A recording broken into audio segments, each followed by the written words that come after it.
Porque existe ao seu chamado. Voltamos à terra-mãe que nos abriga por seu amor. Haveremos de amar.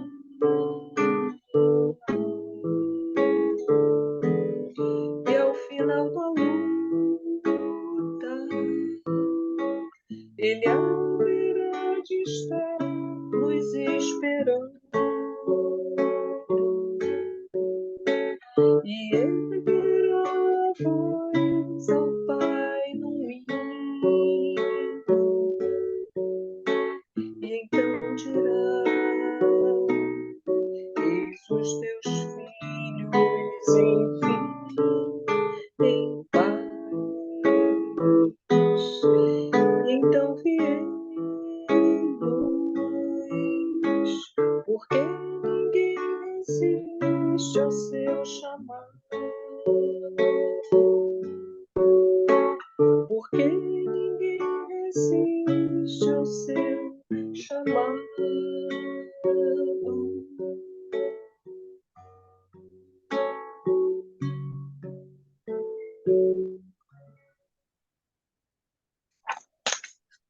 Boa tarde, gente.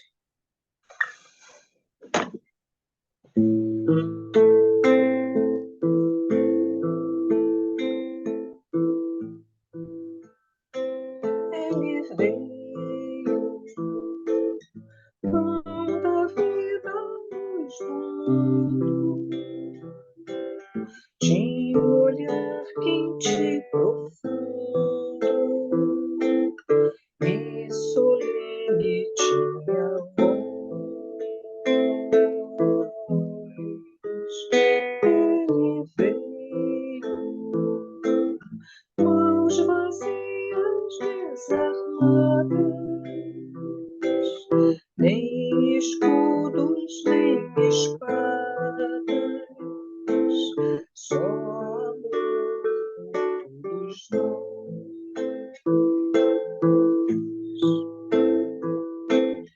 Toda noite sem estrelas, ele ilumina.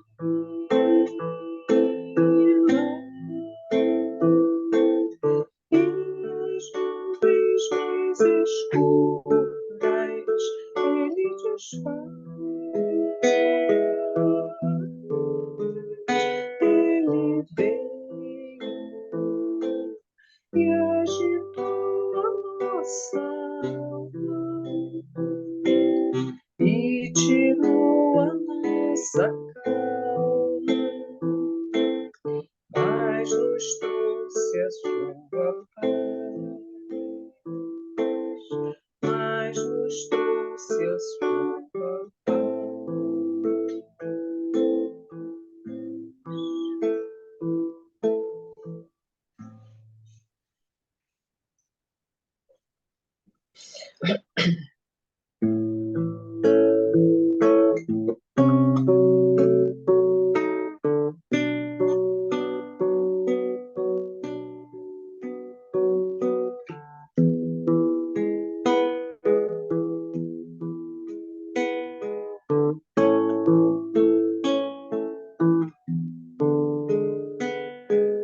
Sim, meu coração decanta, penso em ti, penso em ti.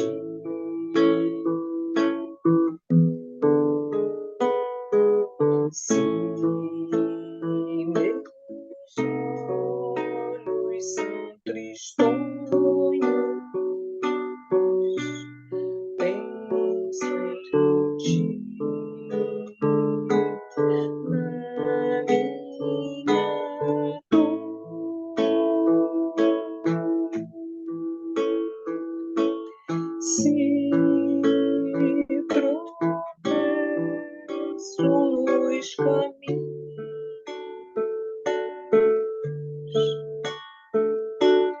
Sim, meu rosto vai ao chão.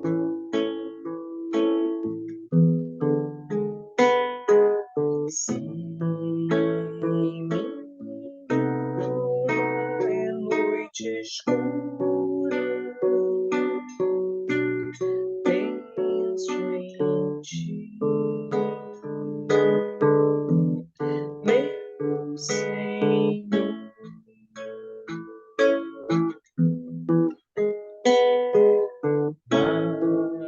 Mas se o meu coração canta, penso em ti, penso em ti.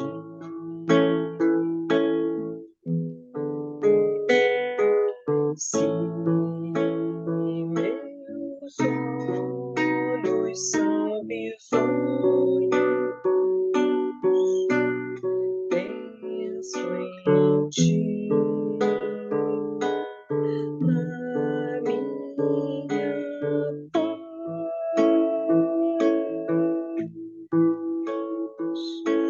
Sim, meus pés seguem ligeiros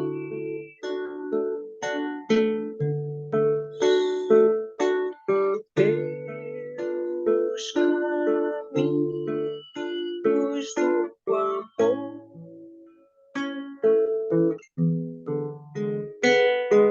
Sim, minha alma é sol dourado,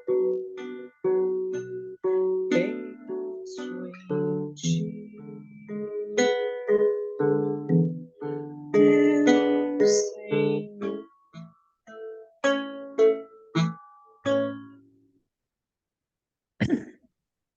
Bom, boa tarde, sejam todos bem-vindos. Vamos começar nosso grupo de estudo. E aí eu gostaria de saber se tem algum voluntário para fazer a nossa prece, a nossa página de abertura. Alguém que gostaria de que se prontifica? Ninguém? Ô, meu pai. Rosana quer fazer a página de abertura?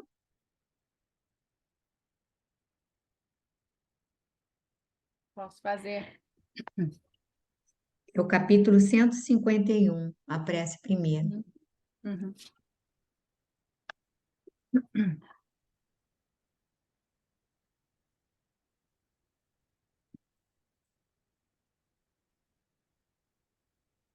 Deus, nosso Pai, Jesus, nosso Mestre, agradecemos mais uma vez por essa oportunidade de estarmos aqui para estudarmos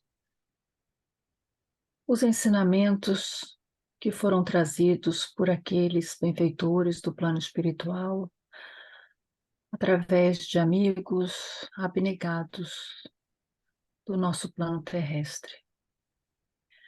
Que nós saibamos compreender essas lições e aplicá-las em nosso dia a dia, que possamos estar com as mentes e os corações abertos para compreender, para aceitar e utilizar em todos os dias, na convivência com os nossos amigos, com nossos familiares, com pessoas estranhas, utilizar esses ensinamentos para contribuir para a melhora do nosso planeta e para evoluirmos espiritualmente. Que assim seja.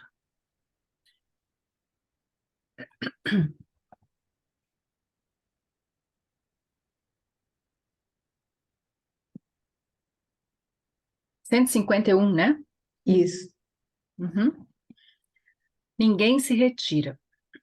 Respondeu-lhe Simão Pedro: Senhor, para quem iremos nós? Tu tens as palavras da vida eterna. João, capítulo 6, versículo 68. À medida que o mestre revelava novas características de sua doutrina de amor, os seguidores, então numerosos, penetravam mais vastos círculos no domínio da responsabilidade. Muitos deles, em razão disso, receosos do dever que lhes caberia, afastaram-se discretos do cenáculo acolhedor de Cafarnaum.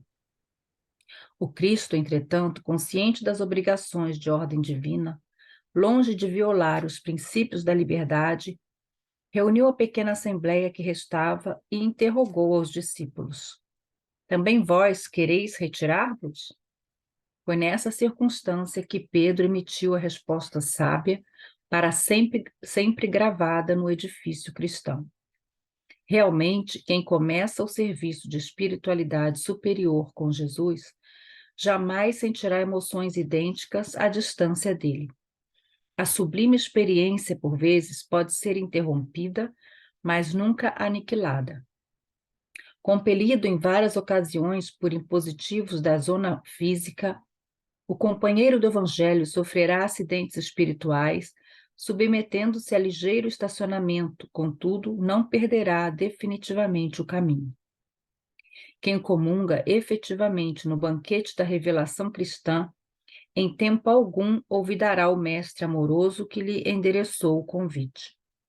Por esse motivo, Simão Pedro perguntou com muita propriedade: Senhor, para quem iremos nós? É que o mundo permanece repleto de filósofos, cientistas e reformadores de toda espécie, sem dúvida, respeitáveis pelas concepções humanas avançadas de que se fazem pregoeiros. Na maioria das situações, todavia, não passam de meros expositores de palavras transitórias, com reflexos em experiências efêmeras. Cristo, porém, é o Salvador das almas e o Mestre dos corações. E com ele encontramos os roteiros da vida eterna. Bom, o que eu entendi aqui, né, como aconteceu naquela época já com Jesus, né, muitos se afastaram dele quando perceberam a responsabilidade, né, de na hora de assimilar e aplicar, né, os ensinamentos de Jesus. E, ao mesmo tempo, a gente se sente, até, eu acho, estudando o Espiritismo, a gente se sente também um pouco mais responsável pelas nossas atitudes, e é por isso que até hoje, né, muita gente se afasta. Algumas pessoas até que eu conheço que começaram a estudar o Espiritismo se afastaram até por se sentirem cobrados, né? Mas a cobrança, na verdade, é da nossa consciência mesmo. Então, como naquela época acontece até hoje, né? E o Cristo pergunta se outros ainda querem se retirar, né? Simão Pedro diz, quer dizer, pergunta, né, para quem iremos nós? Porque, na verdade, como está dizendo aqui no final, há muitos outros, né, filósofos e intelectuais, ou pessoas até de muito boa retórica, né, que falam muito bem, mas, na verdade, essas pessoas, como diz aqui no final, são palavras transitórias com reflexos em experiências efêmeras. Muitas vezes as pessoas falam até da boca para fora ou utilizam esses ensinamentos em alguns momentos, mas não integram isso, né, na vida diária e, ao mesmo tempo, se afastam quando percebem que a dificuldade que né, seguir exatamente tudo que a doutrina de Jesus nos ensina, né? Bom, é isso. Se vocês quiserem falar mais alguma coisa, não sei se faltou algum detalhe aqui. Alguém gostaria de tecer mais algum comentário sobre essa página?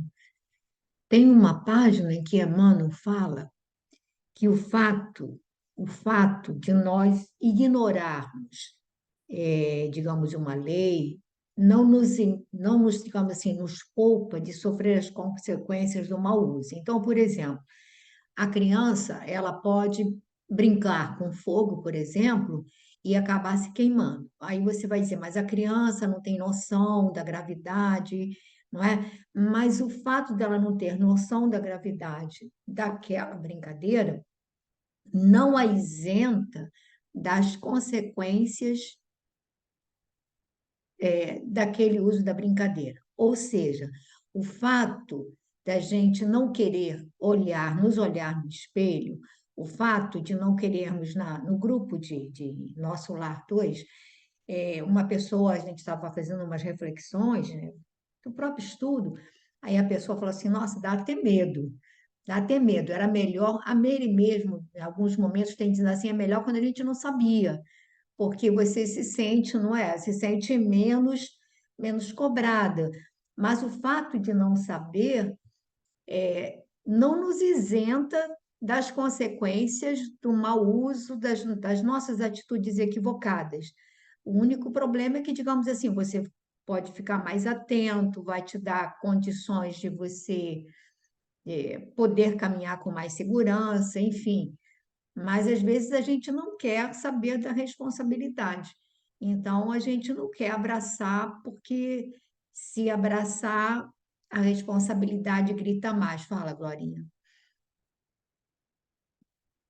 Não, eu não ia falar não, mas ao mesmo tempo, o que tem de bonito aqui é que diz que quem comunga efetivamente no banquete da revelação cristã, em tempo algum olvidará o mestre amoroso que lhe endereçou o convite. Então, a partir do momento em que a gente toma conhecimento, entra em contato com esses ensinamentos, eles vão ficar para sempre na nossa, não é?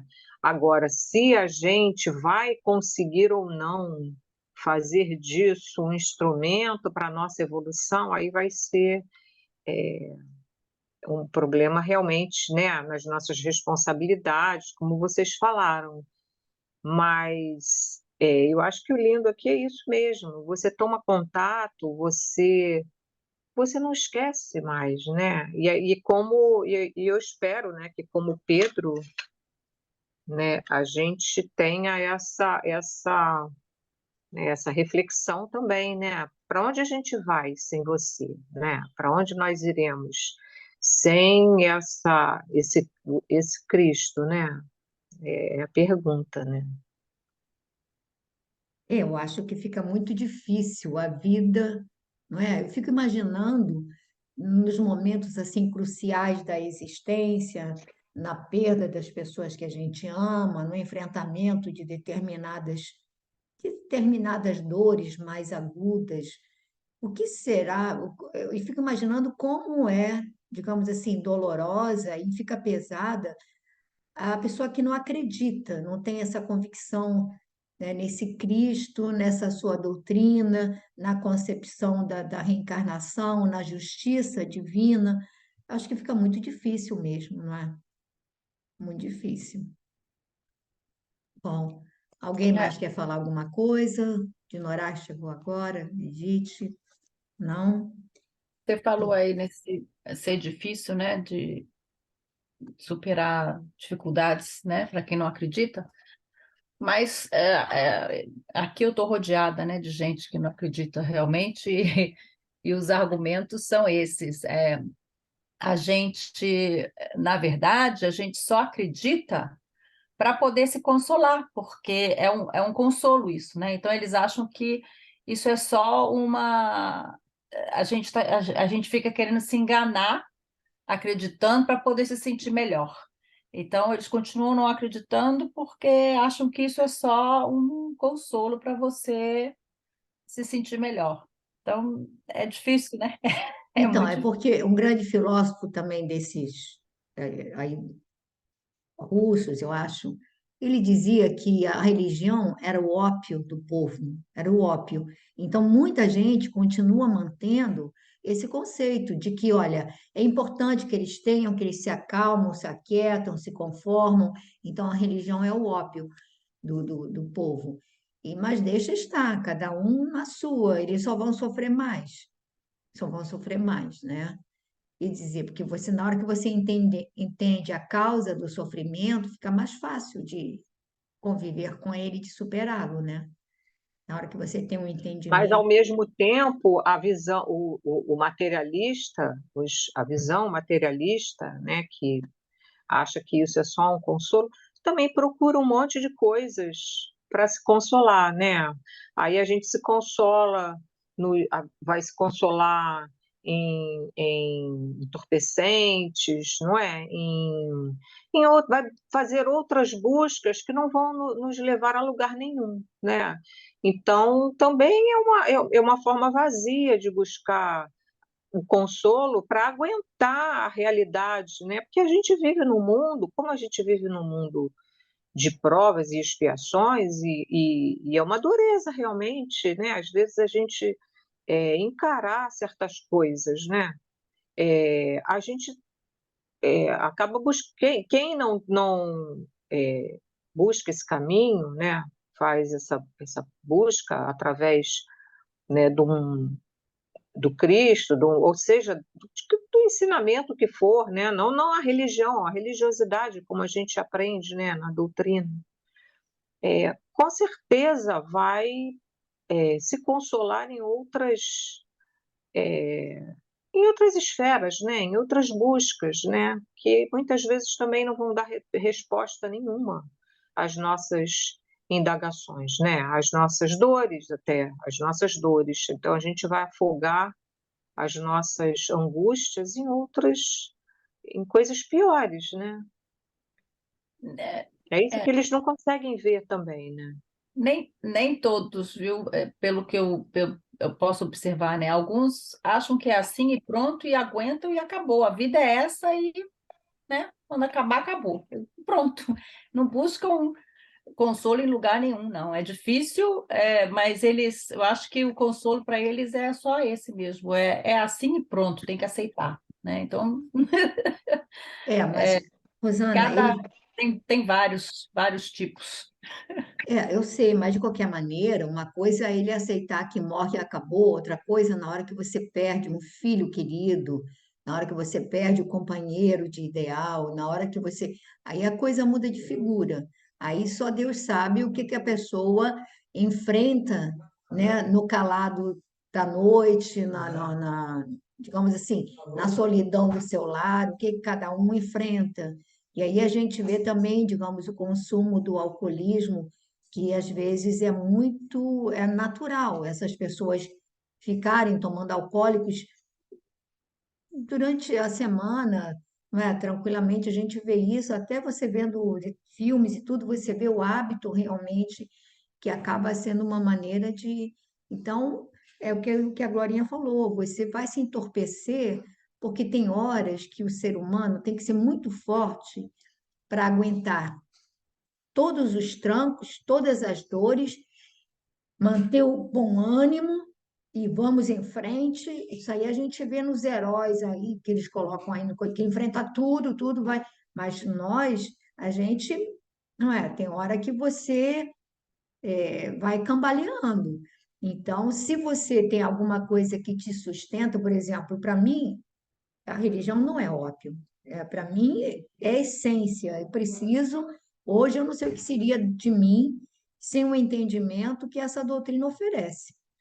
Porque eu me lembro que assim, eu tinha tantos questionamentos quando eu era jovem, achava tanta coisa que eu achava que era injusta. Aí, hoje, por mais injusta que pareça, eu sei que tem porquês que eu não consigo compreender naquele momento, mas que Deus é justo acima de tudo, acima da bondade está a justiça, como dizia Chico Xavier. A, a justiça vem em primeiro lugar. E aí a gente vai vendo, né, gente? Mas, enfim. Mas vamos lá para o nosso há 2000 anos. Só para avisar, não sei se você leu aí, a Sandra disse que hoje só pode ouvir, Ah, é? tá? Não, não vi, não. Ah, que pena. Estava contando aqui com a colaboração dela.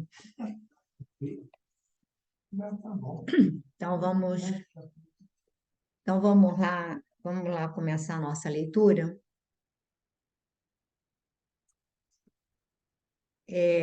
Dinorá quer começar?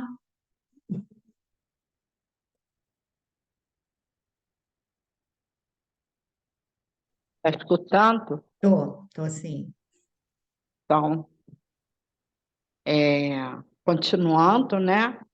A Ana tinha ido na casa de Lívia para pedir a ela para interceder junto a Pilatos. Então, esperar-me-ás um momento, enquanto vou retomar aqueles trajes galileus que me serviram naquela tarde de Cafarnaum, dirigindo-me deste modo ao governador sem provocar a atenção da turba multa desenfreada. Em poucos minutos, sem refletir nas consequências da sua desesperada atitude, Vivi estava na rua, novamente enfiada nos trajes simples da gente pobre da Galileia, trocando amarguras, Amargurada. amarguradas intenções com o ancião de Samaria e sua sobrinha, acerca dos dolorosos acontecimentos. Aproximando-se da sede do governo provincial, seu coração palpitou com mais força, obrigando-a a mais demorados pensamentos. Não seria uma temeridade da sua parte procurar o governador sem prévio conhecimento do marido?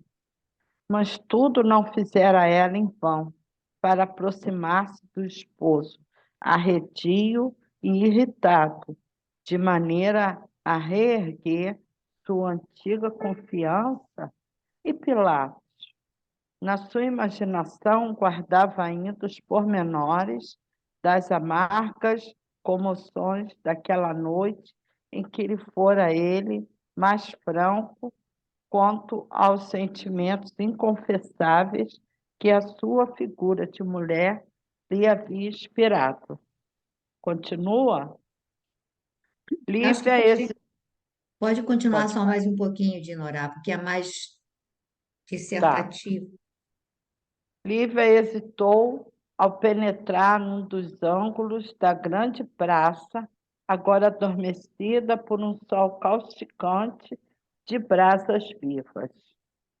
Seu raciocínio contrariava a atitude que assumira aos apelos da serva, que representava, aos seus olhos, a súplica angustiada de inúmeros espíritos desvalidos. Seu coração, porém, sancionava plenamente aquele derradeiro esforço em favor do emissário celeste que lhe havia curado as chagas da filhinha, enchendo de tranquilidade inalterável o seu coração atormentado de esposa e mãe, tantas vezes incompreendido.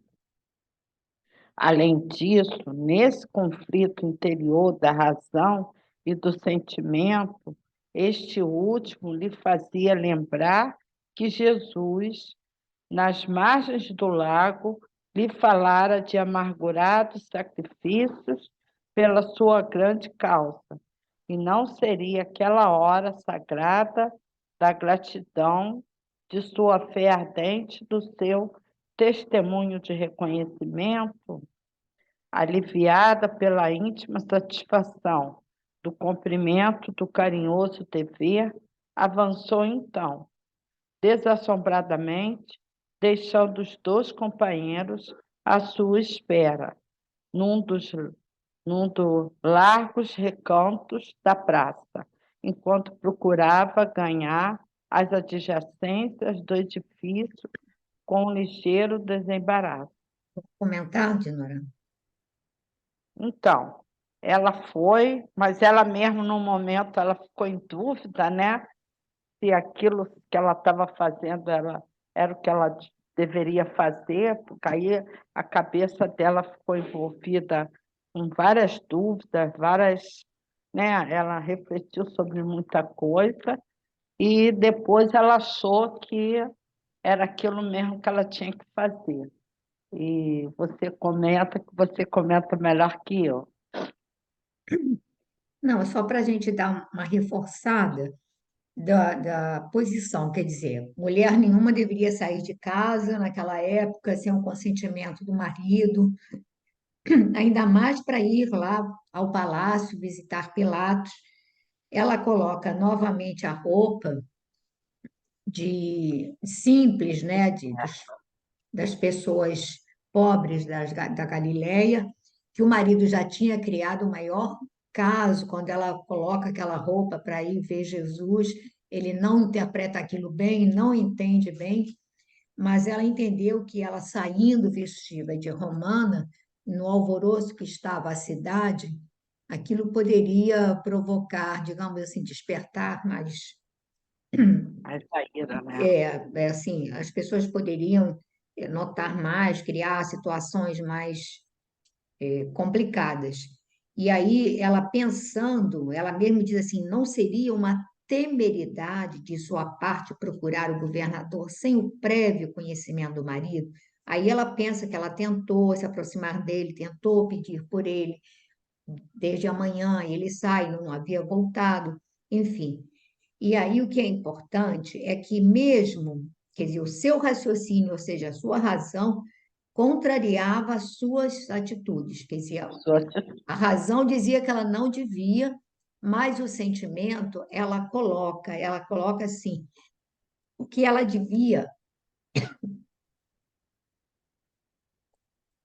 o que ela devia ao Cristo. Ela lembra, né, do que ela tinha conseguido, né, do bem-estar, das bênçãos que ele havia dado, da cura da filha. E aí ela pensa naquela que ela devia esse favor, ele diz aqui, sancionava plenamente aquele derradeiro esforço em favor do emissário celeste que lhe havia curado as chagas da filhinha, enchendo de tranquilidade inalterável o seu coração atormentado de esposa e mãe, tantas vezes incompreendido. Então, aqui ele deixa claro que ela, apesar da condição, ela era uma mulher extremamente sofredora, porque ela não era compreendida, então, desde que o marido tinha tomado, começou assim, foi tomado pelas dúvidas, pelas suspeitas, em que deixou de ser o companheiro, ela se sentia plenamente ilhada, né? Totalmente isolada. E aí ela, nesse conflito interior, o sentimento se sobrepõe, porque a lembrança, quer dizer, ela era aquela pessoa que não importa quais seriam as consequências, se ela pudesse fazer algo em prol do Messias, ela acha que tudo valeria a pena. Tamanho era o reconhecimento que ela tinha pela figura de Jesus, né?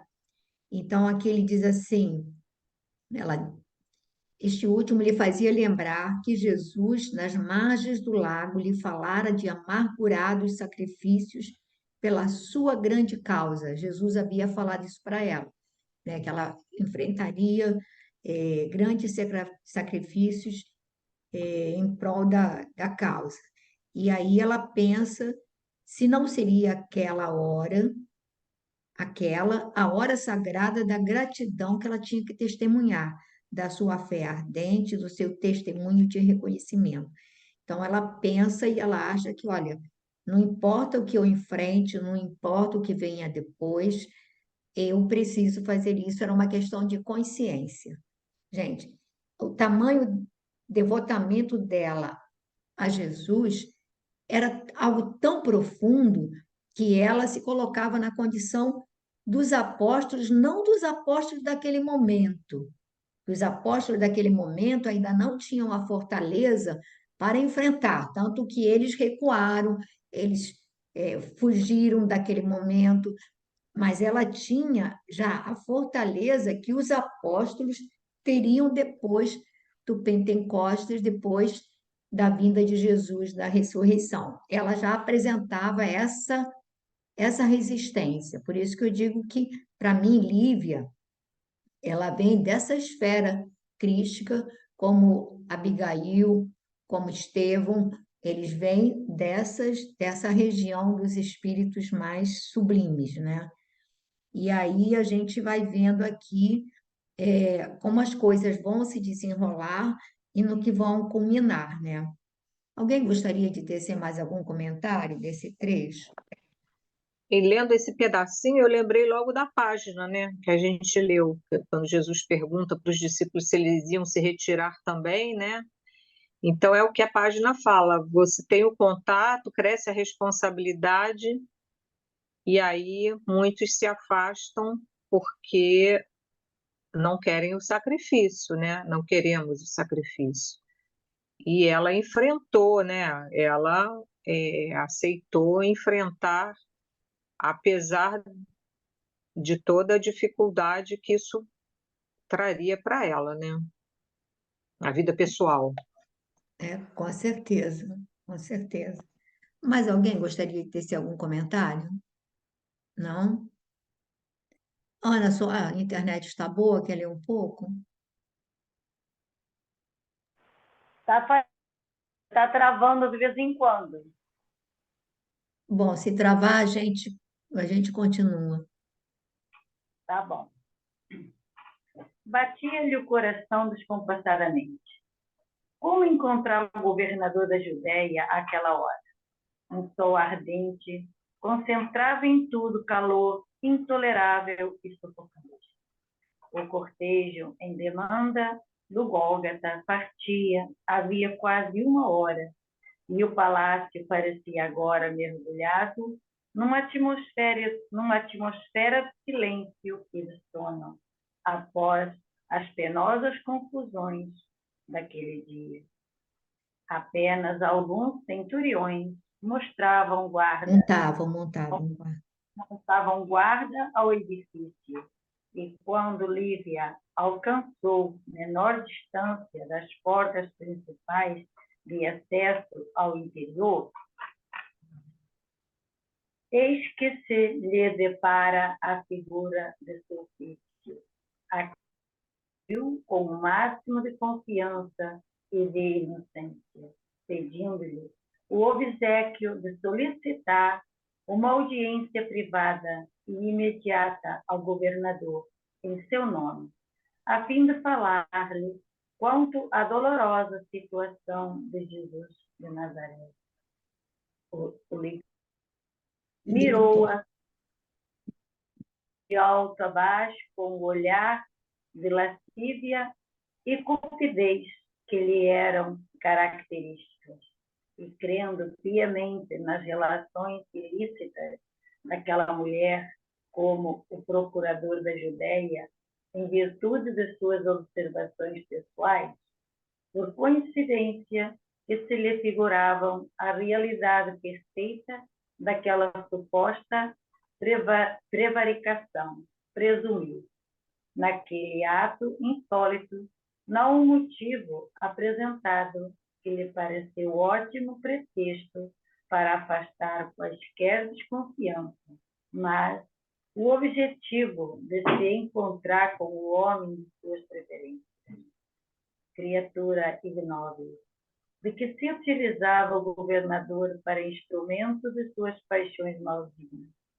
Entendeu que semelhante entrevista deveria ser levada a efeito na maior intimidade, e sabendo o que Públio Lentulus ainda lá se encontrava em animada palestra com os companheiros, conduziu um gabinete perfumado, onde se alinhavam preciosos vasos de aromas do Oriente, saturados de fluidos sutis e ensantecedores, e onde Pilatos recebia, por vezes, a visita furtiva das mulheres de conduta equívoca, convidadas a participar dos seus licenciosos prazeres. Quer comentar? Não, Pepita, eu prefiro que você comente, tá? Não quer comentar nadinha? Não, eu prefiro que você comente, Pepita. Eu acho que aqui a gente começa a ver o desenrolar da sombra e da luz. A gente vê a Lívia com o coração puro e as almas puras e generosas, elas não pensam no mal, elas não conseguem perceber muitas vezes a malícia dos outros. E aí a gente vê que ela se dirige a Sulpício com o máximo de confiança e de inocência. Quer dizer, ela achou bom, encontrou uma pessoa conhecida e se dirige a ele com o máximo de confiança e de inocência. Em contraposição, o Sulpício, que era uma pessoa, digamos assim, de princípios duvidosos, dado também às conquistas, a coisa, ele diz assim, o lictor mirou-a de alto a baixo, com o olhar de lascívia e cupidez que lhe eram características. Ou seja, ele também, no fundo, deixa entrever, assim, que por ele, se pudesse, ele também arrastaria a asa dele para Lívia. Lívia era uma mulher bela, eu acho que chamava a atenção pelo caráter, quer dizer, porque o que ela irradiava, além de ser bonita, fisicamente, ela trazia uma grandeza de espírito que devia ter um magnetismo que acabava cativando as pessoas. Então, ele a olha, ela não percebe, não há nenhuma observação de Emmanuel dizendo que Lívia percebeu que ele a olhou assim, desse jeito ou não.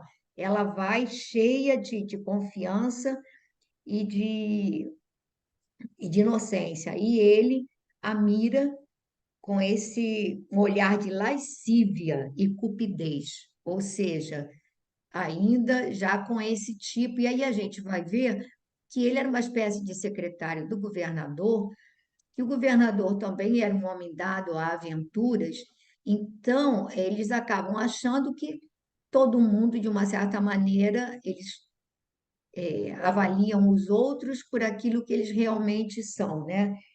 E aí ele vai dizer, o procurador, em virtude das suas observações pessoais, por coincidência, ele vai lembrar daquelas conclusões que ele havia tirado, em que ele acha que a Lívia deveria ter um caso com Pilatos, e aí ele automaticamente ele vai dizer criatura ignóbil. Então, olha como é que ele é caracterizado, com lascívia, cupidez, depois criatura ignóbil, de que se utilizava o governador para instrumento de suas paixões malignas.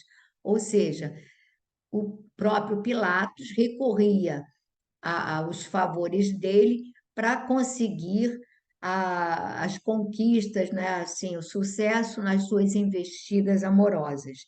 E aí ele achou por bem, vou ganhar agora aqui pontuação com o governador, e vai levar a Lívia para o gabinete particular, né? Sabendo que Publio Lentulus ainda lá se encontrava, né?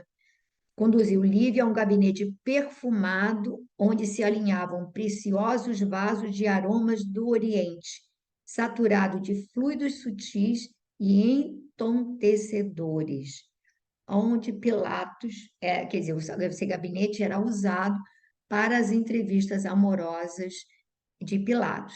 Então, tudo nesse ambiente estava impregnado dessas emanações de lascívia, de luxúria, de prazer, porque eram lá que aconteciam esses eventos e ficava impregnado. E automaticamente mais os aromas que remetiam à sedução. A gente vê que naquela época era muito comum, a gente vê em outros romances do Rochester, do próprio Emmanuel, das pessoas que recorriam a esses, né, as pessoas que manipulavam os perfumes em busca de usá-los para a sedução, para a conquista, para esse tipo de coisas, né? É o que a gente está vendo por aqui. Alguma coisa que vocês queiram falar? Fala, Glorinha. Eu queria falar que se ele tivesse um outro princípio, fosse uma criatura, não é, com outros princípios, ele até diria a ela que o esposo estava lá e se não gostaria, não é? Dizer, olha, o senador está aqui, por que a senhora não aproveita? Não é para, né? Quer que eu chame o seu esposo também, né? Ele teria até a iniciativa de não colocá-la numa situação ainda mais constrangedora, né? De colocá-la sozinha junto com com Pilatos, mas ele realmente não teria jamais essa iniciativa, que o objetivo dele não era esse, mas se fosse uma outra criatura, ele teria essa atitude, né?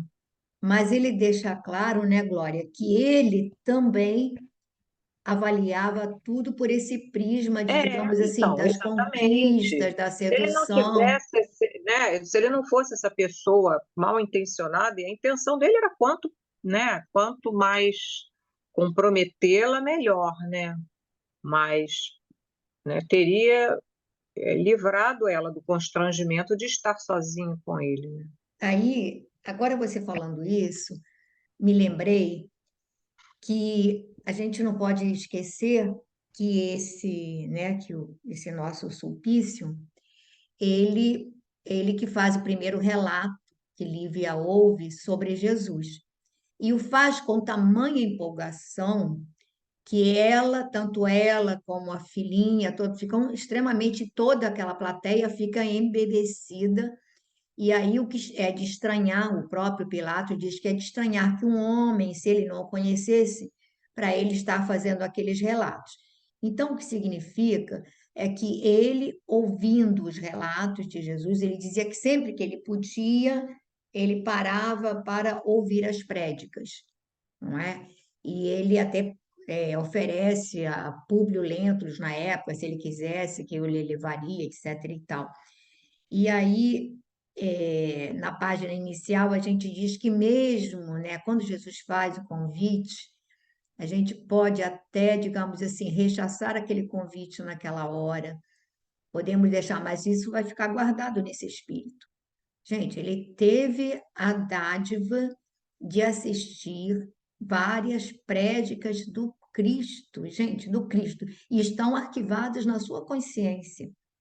Então, vai chegar um momento na vida desse espírito em que isso virá à tona. E aí, eu acho que vai ser uma dor também muito grande, porque quando a gente se depara que recebeu, né, você recebeu a fortuna e não a utilizou, não soube utilizar, assim, um sofrimento, é uma dor conosco mesmo, né? Então, aí a gente vai vendo, e aí a gente tira duas lições. É que às vezes a gente tem a pretensão de querer assim operar milagres com relação à visão de certas pessoas. A gente quer fazer com que as pessoas despertem tudo. E, gente, foi Jesus. Ele assistiu a várias prédicas e ele, saindo de lá, voltava para as, digamos assim, para as práticas deles, para as conquistas. A gente não pode esquecer que ele se compromete com a Fúvia para incriminar a Lívia. Há todo um processo desse depois de sair, né? Depois que acabou de fazer a narrativa de Jesus lá naquela noite, mal acaba, ele vai estabelecer o pacto com a Fúvia. Então, só para a gente perceber que se eu estivesse com o Chico, eu seria outra pessoa. Eu só teria mais compromisso, porque quando a gente tem o acesso à luz e não a utiliza, a gente vai ter que dar conta, né? E é só para a gente perceber que se nem o Cristo violentou a lei, né, do nosso livre-arbítrio, que dirá a gente, né? Quer continuar a leitura, Glória?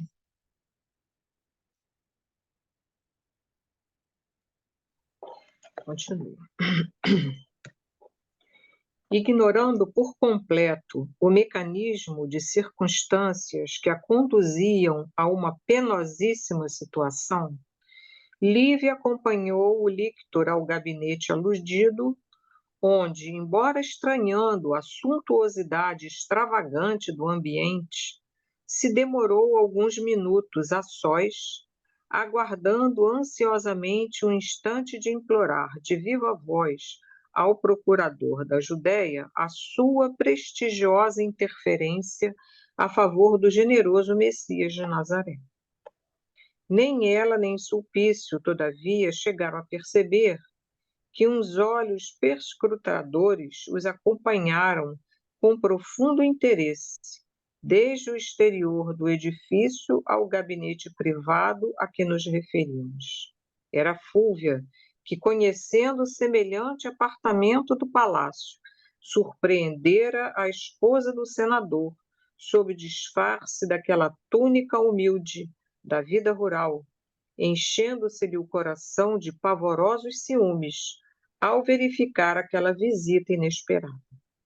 Enquanto Sulpício Tarquínios fazia um sinal familiar ao governador, a que este atendeu de pronto, indo imediatamente ao seu encontro num vasto corredor, onde murmuraram ambos algumas palavras em tom discreto, cientificando-se Pilatos da almejada entrevista em particular, aquela maliciosa criatura demandava alcovas do seu íntimo conhecimento, de maneira a certificar-se positivamente, através dos reposteiros, da presença de Lívia na câmara privada do governador, destinada às suas expansões licenciosas. Certificada em absoluto do acontecimento, a caluniadora antegozou o instante em que tomaria Públio pelas mãos, a fim de conduzi-lo à visão direta do suposto adultério de sua mulher. E, quando regressava ao vasto salão, deixando transparecer levemente a satisfação sinistra da sua alma, ainda ouviu Pilatos exclamar com delicadeza para os seus convidados: meus amigos, espero me concedam alguns minutos para atender a uma entrevista privada e urgente, que eu não esperava neste momento.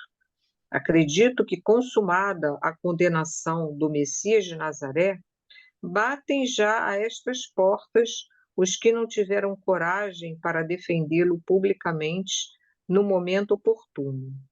Vamos ver.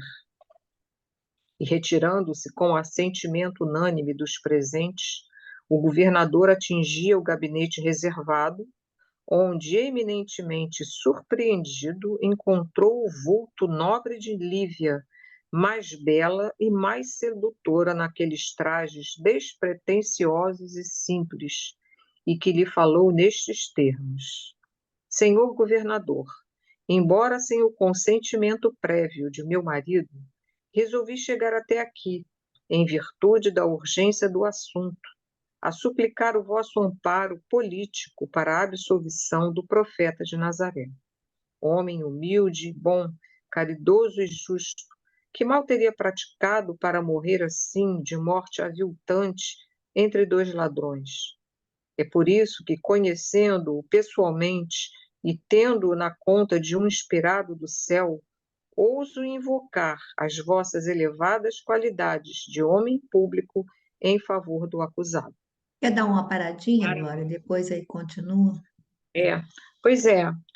Então, aqui o Emmanuel diz que ela, como você já tinha falado, ela em momento algum, né, ela dava conta, né, que estava sendo conduzida a uma situação constrangedora, né, porque ela de repente se vê num ambiente que ela nem imaginava, talvez que existisse ali naquele palácio, né, de extravagância, né, que ele fala suntuosidade extravagante. Mas ela ainda assim ela observou o ambiente, mas ela ficou na expectativa, né, de poder interferir com urgência, né, por Jesus, né? E aí, além do Sulpício, né, aparece a Fúvia, né, que ao vê-la com aqueles trajes, então é aquela coisa, né, que quando a mente é maliciosa, tudo contribui para aumentar as tuas a malícia, né? Então ela quando vê a Lívia com um disfarce, né, com uma roupa que não era típica, né, dela estar usando. Ela, logicamente, imaginou que era um disfarce, né, que era, a intenção era justamente se encontrar sem ser percebida, né, e ela, naquele momento, ela sente ciúmes, né, porque ela já conhecia o ambiente, já sabia que esse salão era destinado a encontros amorosos, né, do Pilatos, né, enfim, e ela não, ela passa a não ter dúvida de que aquele seria um encontro amoroso, né? Glorinha, repara que ela diz, ela sai da sala, você às vezes não presta atenção, ela sai da sala, ela vai pelos corredores que ela conhecia, através dos reposteiros, ou seja, vai observando para ter a certeza de que ela havia sido conduzida para Ela o tal estaria lá. gabinete. Aí ela É, volta depois para o salão onde ela estava com os políticos, etc. e tal, mas ela primeiro ela saiu, quer dizer, ela própria, assim, da pessoa que gosta de uma intriga, porque ela estava acostumada a exatamente. isso, né? E quando ela percebe que a Lívia está naquele local, aqui Emmanuel diz que ela antegozou um instante que tomaria Públio pelas mãos. Então, ela já ali, ela já sentiu aquela satisfação, porque o Públio estava lá, era um, vamos dizer assim, um prêmio, né? O momento ali era ideal para ela colocar logo em prática, né, a maldade dela, né? E, e o Pilatos também, né? Ele imagina que ali está batendo alguém justamente para defender Jesus, tanto que ele diz, olha, me deem licença, mas alguém que não o defendeu publicamente já deve estar me procurando, né? Mas quando ele vê a Lívia, né, aquele instinto de sedução dele cresce, né? E ele fica, né, assim, balançado, né, obviamente, né? E a Lívia, né, naturalmente vai, pede, esclarece para ele que o Públio não sabia da presença dela, chama ele de. é, pede, né, suplicar o vosso amparo político, né? Pede a ele que sabe que ele tem né, o poder político, né? E vai falar, né, dos predicados, mais uma vez, de Jesus, né? Por que ele mereceria morrer assim, né? Mas aí, né, ela fala, quero ouso invocar as vossas elevadas qualidades de homem público em favor do acusado, né? Então ela se mostra totalmente ali inocente, né?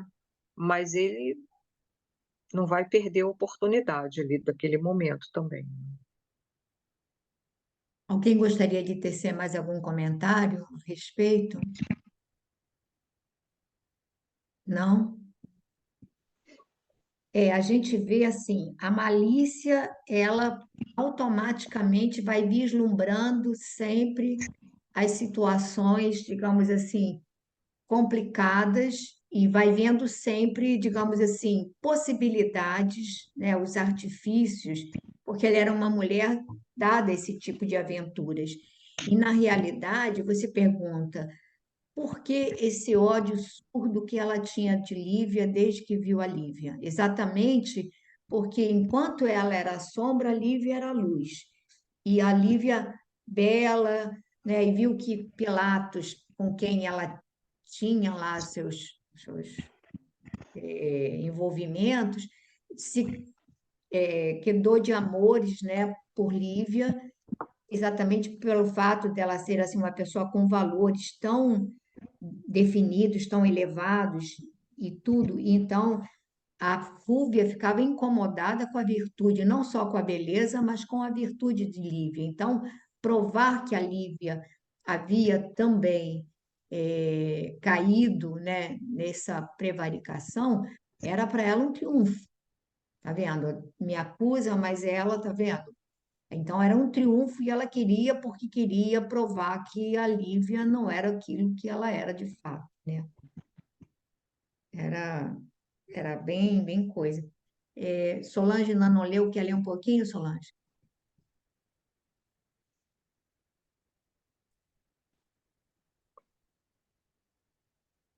Pepita, eu estou perdida.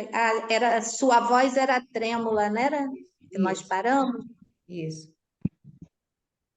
Sua voz era trêmula, indicando as emoções que lhe iam na alma.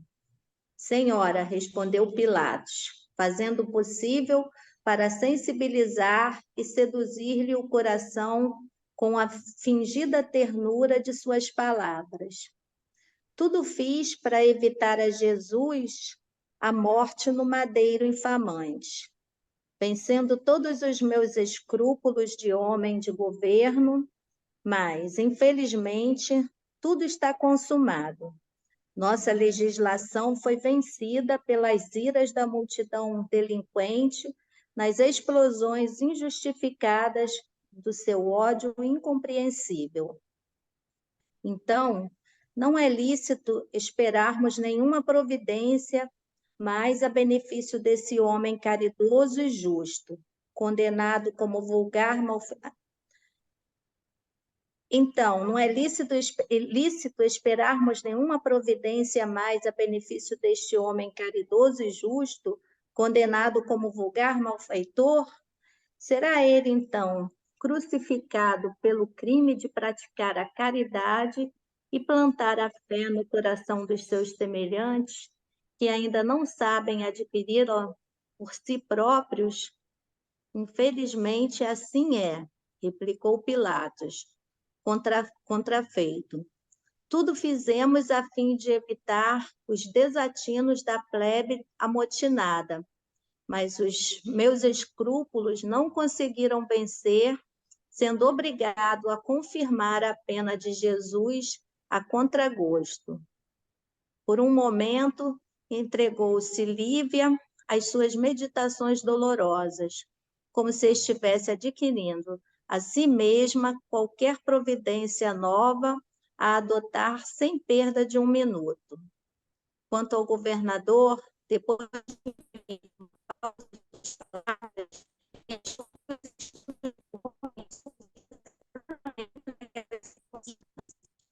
continua? Solange, agora a sua vozinha sumiu nessa leitura aí. Mas acho que Sumiu? agora voltou. Quanto ao governador, depois de imprimir uma pausa às suas palavras, deixou que os instintos de homem surgissem plenamente naquelas circunstâncias. Pode, Para por aí? pode, se você quiser comentar esse trecho, pode comentar. Não, Pepita, eu não quero comentar, não. Deixa você comentar. Eu, eu vou ver. Eu gosto de vocês comentando. Eu achei importante essa argumentação de Lívia. Então, não é lícito esperarmos nenhuma providência a mais a benefício desse homem caridoso e justo, condenado como vulgar malfeitor. Aí depois, quando ela diz, será ele então crucificado pelo crime de praticar a caridade, e eu achei importante, como ela coloca aqui, plantar a fé no coração dos seus semelhantes, que ainda não sabem adquiri-la por si próprios. Eu achei essa colocação assim, gente, de uma elevação, de uma profundidade enorme, ou seja, plantar a fé nos corações que ainda não sabem adquiri-la por si próprios, que era isso que ele fazia, tentava acordar, fazer desabrochar a nossa semente de mostarda, quer dizer, que não é nem de mostarda, né? Mas aí ele tenta, aí depois o Pilatos chega a dizer que ele fez tudo o que era possível, né? Mas que a nossa legislação foi vencida pelas iras da multidão delinquente nas explosões injustificadas de seu ódio incompreensível.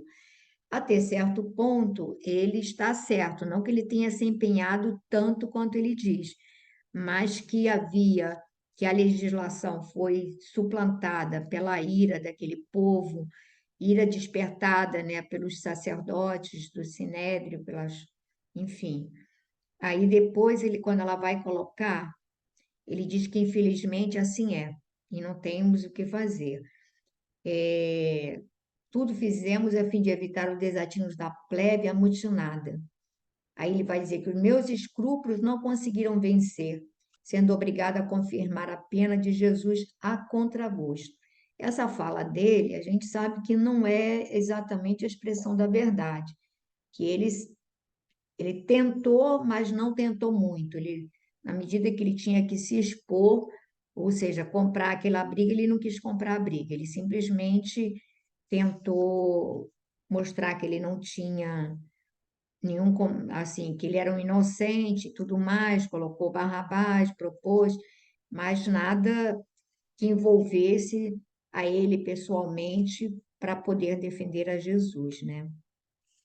Bom, vamos ler mais um pouquinho. Rosana, quer ler mais um pedacinho? Trechinho para acabar? Posso ler.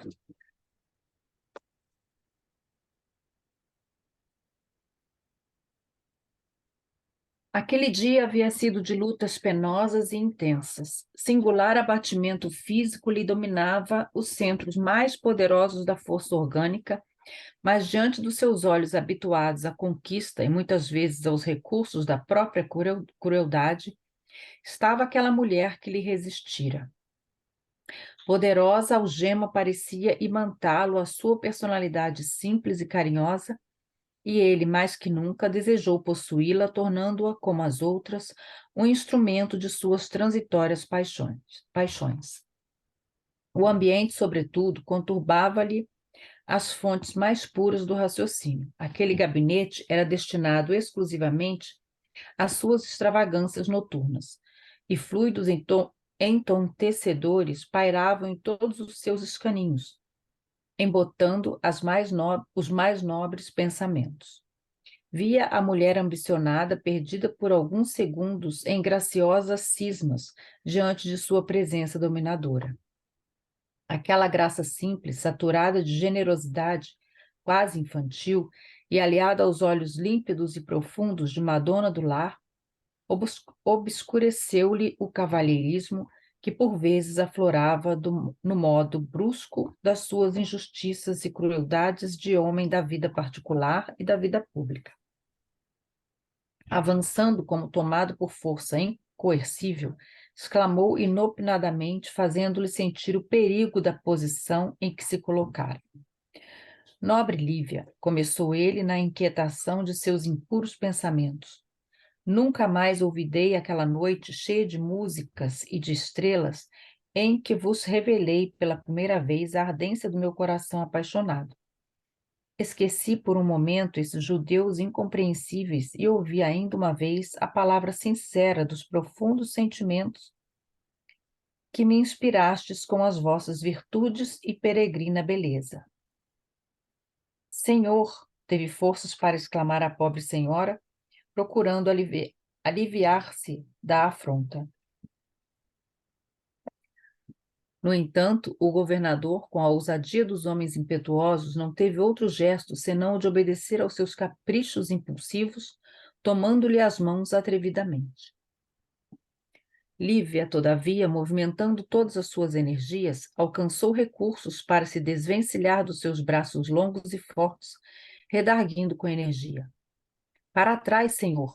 Acaso será esse o tratamento de um homem de Estado para com uma cidadã romana e esposa de um senador ilustre do Império? E ainda que me faltassem todos esses títulos, que me deveriam dignificar aos vossos olhos cúpidos e desumanos, suponho que não deverias faltar, neste momento, com o comezinho dever de cavalheirismo respeitoso que qualquer homem é obrigado a dispensar a uma mulher. Vou comentar, hein? Ela tem coisa bastante para comentar.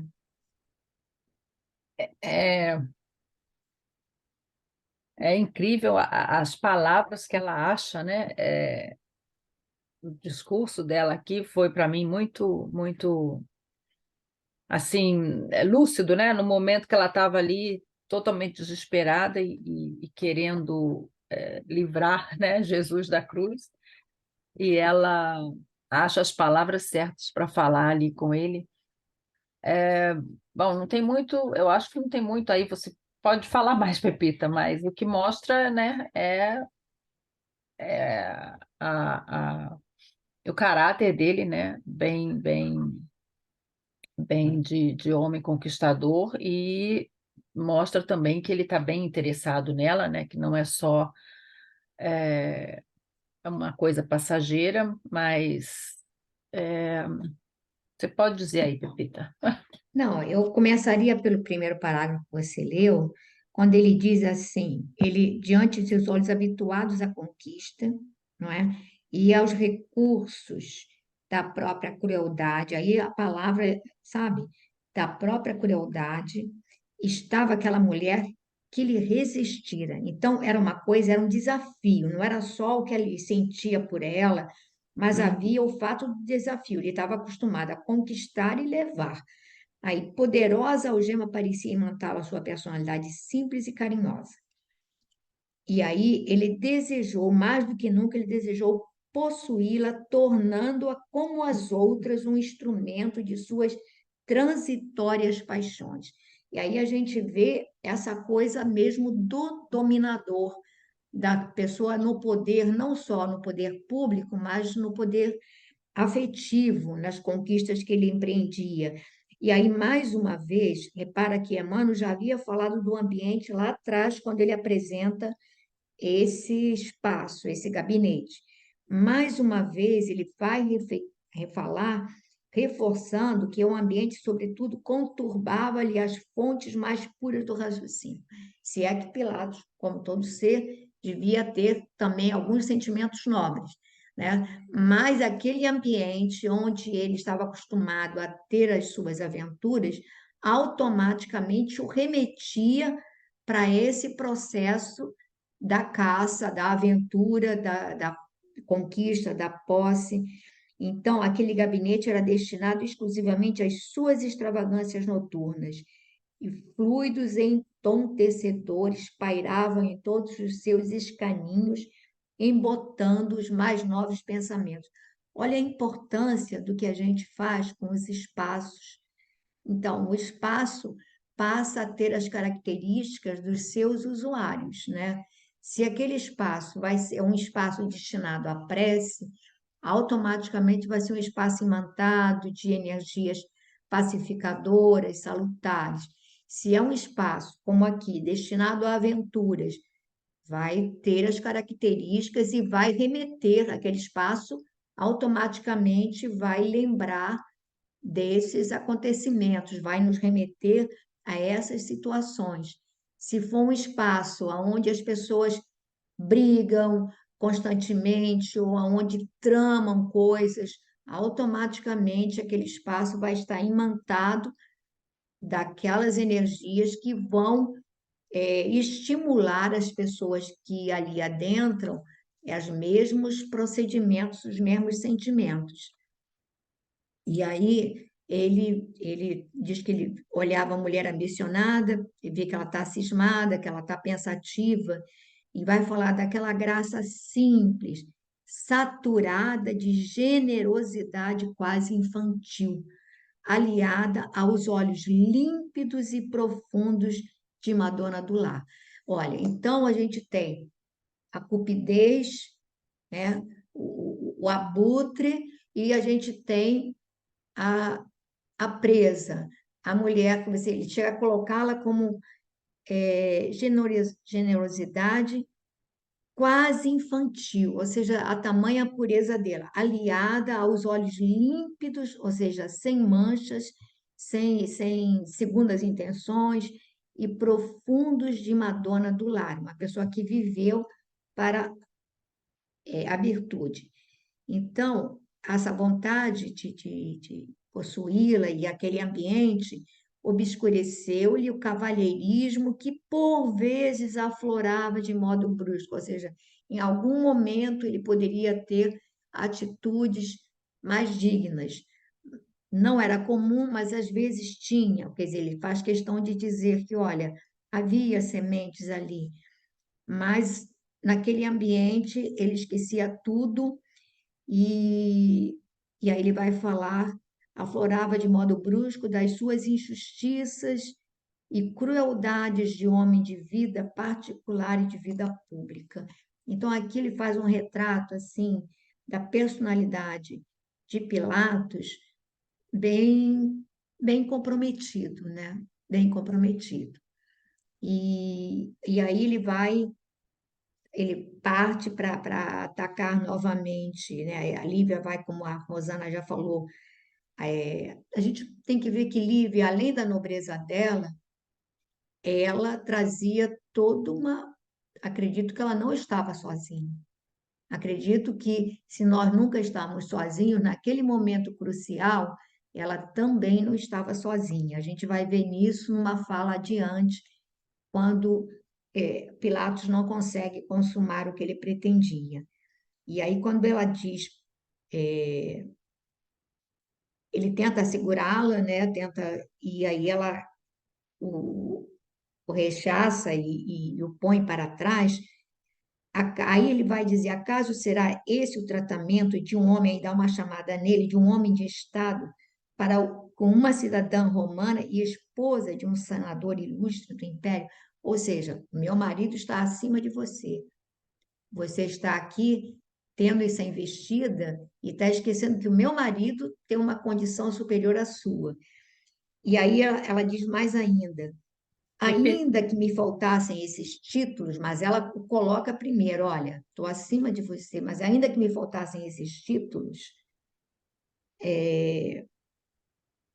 que me deveriam, que me deveriam dignificar aos vossos olhos cúpidos e desumanos, suponho que não deveríeis faltar neste momento com o comecinho de dever de cavalheirismo respeitoso que qualquer homem é obrigado a dispensar a uma mulher. Quer dizer, ela sempre aquela condição de que, olha, eu nessa condição você não poderia fazer isso. Mas mesmo que eu fosse uma simples mulher do povo, você teria a obrigação de me tratar com dignidade, né? Eu acho que isso aqui é bem importante. Só Alguém tem mais 5 minutos agora, Pepe. Pois é, vou acabar aqui, passar para a Glorinha.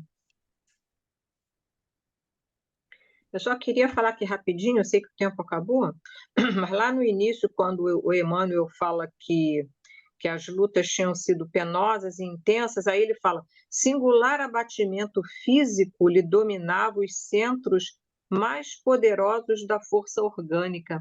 Quer dizer, a criatura, quando está naquele embate que ele ficou, a gente fica imaginando, né, os espíritos ali que estariam em volta dele, né,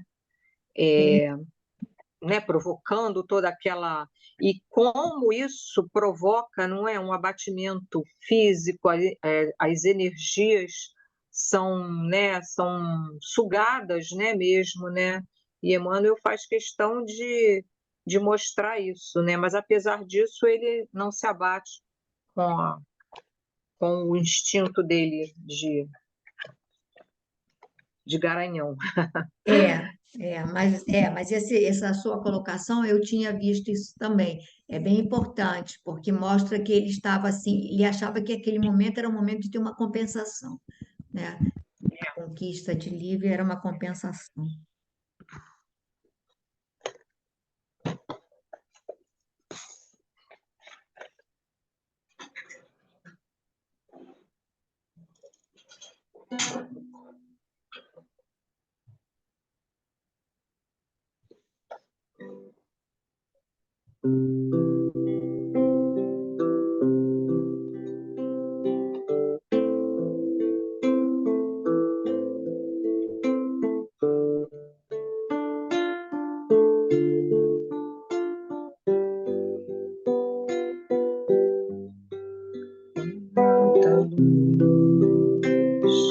Neste ambiente,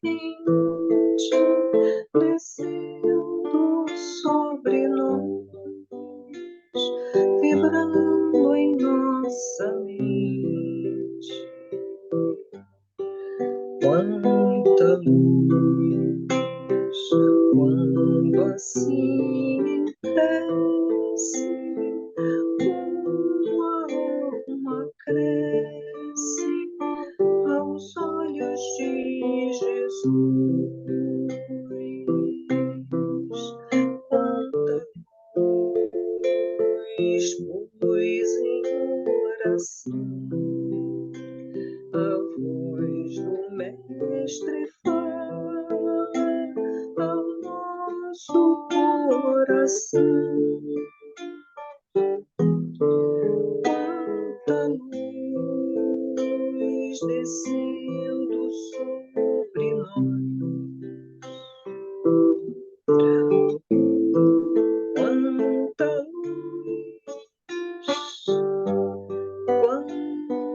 luz, quanta luz neste ambiente, descendo sobre nós, vibrando em nossa mente. Quanta luz, quando assim em prece, uma alma cresce aos olhos de Jesus. Quanta luz em oração, a voz do Mestre fala ao nosso coração. Quanta luz descendo sobre nós, quanta luz, quanta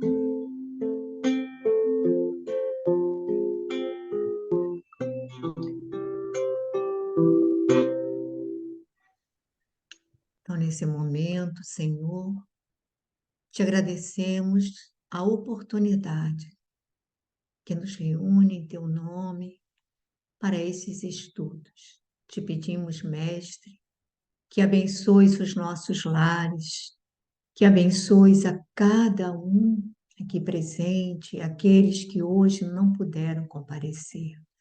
Que onde quer que se encontrem, sejam envolvidos pelas tuas vibrações amorosas. Pedimos também, Senhor, que abençoes a todos os espíritos que estiveram conosco, participando destas reflexões, que sejam igualmente amparados, fortalecidos, que possam ter a sua fé e a sua esperança renovadas, assim como todos nós, Senhor. Então, te agradecemos e te pedimos, Mestre, fica conosco agora e sempre, que assim seja.